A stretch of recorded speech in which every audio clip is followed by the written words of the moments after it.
एक बार एक शैतान एक लड़के के कपड़े उतारकर उसे पेड़ पर रस्सियों से बांधकर डंडे मार रहा होता है। वह लड़का चिल्लाने लगता और शैतान से कहता कि मुझे क्यों मार रहे हो, मैंने तुम्हारा क्या बिगाड़ा है, मुझे जाने दो प्लीज। तभी शैतान हंसने लगता और कहता तूने मेरा क्या बिगाड़ा है, तेरे जैसे लड़के तो समाज में नासूर हैं, जो कई घरों के चिरागों को बुझा देते हैं। कई साल पहले मैं भी ऐसे ही चिल्लाया था, लेकिन तूने और तेरे तीनों दोस्तों ने मेरी एक नहीं सुनी और मैं पूरी रात ठंड में तड़प तड़प के मर गया। तब लड़का कहता था तुम राहुल, लेकिन तुम जिंदा कैसे हो गए। तब शैतान हंसते हुए कहता ये सब छोड़, फिलहाल तू तो मर। सा कहकर शैतान उसकी गर्दन काट देता है। लड़की की अधकटी गर्दन कटकर लटक जाती है और वह शैतान हंसते हुए वहां से चला जाता है। तो दोस्तों ये बात शुरू होती है आर्यनगर गांव से, जहां पर राहुल नाम का एक लड़का रहता था जो स्कूल में टॉप करता था और बड़े होने पर उसे शहर के सबसे बड़े कॉलेज में एडमिशन मिल जाता है, जिससे उसकी माता प्रीमा और पिता राजेश, जो कि काफी गरीब होते हैं, वो बहुत खुश होते हैं। पड़ोसी भी उन्हें काफी बधाइयां दे रहे होते हैं और कहते हैं अरे यार तेरे बेटे ने तो तेरा नाम रोशन कर दिया और सारे गाँव का भी। तब राहुल के पिता हंसते हुए कहते हैं हाँ भाई, राहुल अपनी पढ़ाई पूरी कर ले, अच्छी सी नौकरी कर ले और हमें क्या चाहिए। तभी वहाँ राहुल आ जाता और कहता सरदार अंकल, एक बार बस मेरी पढ़ाई पूरी हो जाए, फिर देखना मैं पापा और मम्मी को क्या पूरे गांव के लिए कुछ अच्छा सा करूंगा, एक स्कूल खोलूंगा ताकि गांव के और बच्चे भी अच्छे से पढ़ लिख जाएं। तब सरदार कहता जीते रहो मेरे पुत्र, तेरे जैसी लड़की की ऐसी सोच ही देश का भविष्य है, रब रखा तेनों। इसके बाद सारे वहां से चले जाते हैं। कुछ दिनों बाद राहुल भी अपने कॉलेज जाता है। कॉलेज में जाते ही बड़ी बड़ी बिल्डिंग देखकर उसकी आंखें फटी की फटी रह जाती हैं और वो कहता है अरे वाह, क्या बड़ी बड़ी बिल्डिंग है और कितना बड़ा कॉलेज है, बच्चों ने भी कितने अच्छे अच्छे कपड़े पहन रखे हैं, वाह यहाँ पढ़ने में तो मजा ही आ जाएगा, मैं यहाँ खूब दोस्त बनाऊंगा। ऐसा कहकर वो आगे जा ही रहा होता तभी आगे चार दोस्त लोना, सैंकी, रहीम और रूही तो आ जाते हैं और राजेश को देखकर हंसने लगते हैं और कहते हैं अभी देख गांव से कोई नया तोता आया है। तब उसका दोस्त कहता अभी तोता नहीं, गांव का बैल बोल बैल। तब उसका तीसरा दोस्त कहता चुप रहो, भाई है अपना ये, सुना नहीं जय जवान जय किसान, चल बेटा अपना नाम बता हम लोगों को और जल्दी से कुत्ते की आवाज निकाल।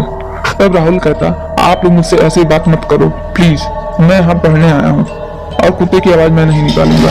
ऐसा सुनकर चारों दोस्त गुस्से में आ जाते हैं और उनमें से रोहित नाम का लड़का रोहन को थप्पड़ मार देता है और कहता तुझे गांव की चर्बी चढ़ गई है, अभी उतार देते हैं। वो राजेश को और मारने जा ही रहे होते हैं कि तभी वहाँ प्रोफेसर आ जाते हैं और कहते हैं अरे तुम चारों यहाँ फिर से किसी नए लड़के को परेशान कर रहे हो, चलो जाओ यहाँ से, न कोई काम न धंधा, जब देखो आवारागर्दी। उसके बाद वो चारों वहां से चले जाते हैं और राजेश को बाद में देखने की धमकी देते हैं।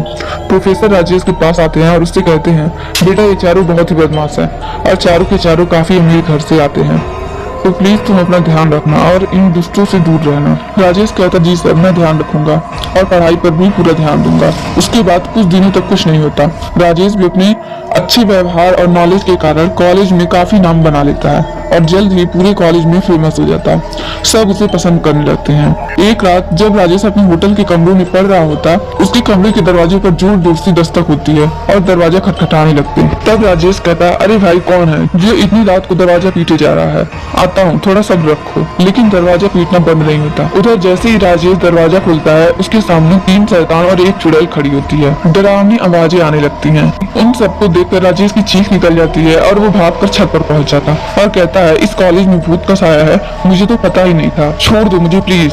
तभी बारिश के साथ साथ तेज बिजली कड़कने लगती है। तभी रहीम अपना चुड़ैल का मुखौटा उतारता है और राजेश को एक थप्पड़ता है और हंसते हुए कहता है अबे तुझे क्या लगा कि हम सब भूत हैं, डरपोक कहीं का। फिर सब अपना भूत का मुखौटा उतारते हैं और उसका मजाक उड़ाने लगते हैं। तभी उसका एक दोस्त कहता उस दिन बात पूरी नहीं हुई थी। यह सब सुन राजेश काफी डर जाता है और कहता देखो मुझे जाने दो, मैं तुम लोगों से उलझना नहीं चाहता, अगर तुम्हें कोई बात बुरी लगी हो तो मुझे माफ कर दो। तब उसका दोस्त कहता देखा कैसी भीगी बिल्ली बना है, तू तो बहुत फैल रहा था, अब करके दिखा। ऐसा कहकर चारों राजेश के कपड़े फाड़ देते हैं। तभी उसका दोस्त कहता अरे भाई क्या मस्त बॉडी है इसकी, इसको गंजा भी कर दिया जाए तब भी ये मस्त लगेगा। ये इसके बाद चारों दोस्त ऐसा ही करते हैं और राजेश को गंजा करने के बाद उसका एक वीडियो बना लेते हैं। राजेश इस सबसे काफी टूट जाता है। तब राजेश कहता तुम्हें बिल्कुल दया नहीं है, तुमने एक पल नहीं सोचा कि मैं किसी का बेटा हूँ। अभी तो जा रहा हूँ लेकिन लौटूंगा जरूर, तुम्हें और तुम्हारे जैसे दुष्ट को सबक सिखाने।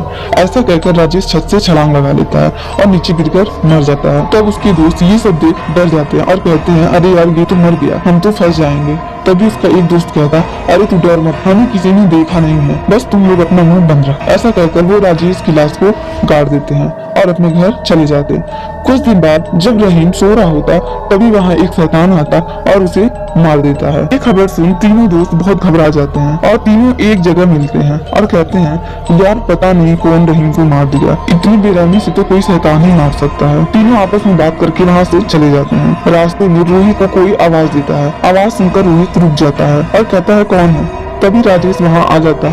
शैतान को देख रोहित उससे माफी मांगने लगता, लेकिन शैतान उसे भी मार देता। उसी रात जब लोना सो रहा होता तभी राजेश शैतान वहाँ आ जाता है, लोना को छत से नीचे फेंक देता है। इस तरह वो शैतान अपने साथ हुई बदसलूकी किए का बदला लेता है। अगले दिन कॉलेज के गेट पर लिखा होता है रैगिंग करना मना है और लोना की लाश वहाँ लटक रही होती और राजेश भी वहाँ से गायब हो जाता। तब से उस कॉलेज में रैगिंग होना भी बंद हो जाता।